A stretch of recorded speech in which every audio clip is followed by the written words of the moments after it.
রাত্রি বন্ধুরা, চলো একটা মিক্স চাউমিনের রেসিপি তোমাদের সঙ্গে শেয়ার করি। এই চাউমিনটা করেছে তোমাদের দাদাভাই। 3টে ডিম নিয়ে নিয়েছে, ক্যাপসিকাম, পেঁয়াজ আর লঙ্কা কুচিয়ে নিয়েছে।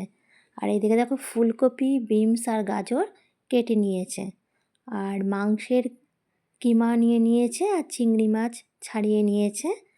আর এদিকে তোমার গিয়ে চাউমিনটাকে বয়েল করে নিয়েছে ভালো করে। এদিকে সোয়াবিনটাকেও বয়েল করে নিচ্ছে।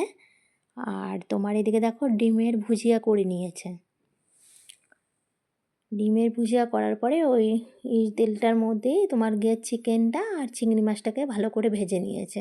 আর ওইদিকে দেখো কড়াতে তোমার গিয়ে বাদাম ভাজছে। এদিকে সব সবজিগুলিকে ভালো করে ভেজে নিয়েছে। এই দেখো চিকেনের কুচিটা, চিংড়ি মাছ, ডিম ভুজিয়া ভালো করে করে নিয়ে সয়াবিনটাকে দেখো পিস পিস করে নিয়েছে। এদিকে সব সবজি ভেজে নিয়ে অল্প অল্প করে চাউমিন দিয়ে দেখো মিক্সড করছে।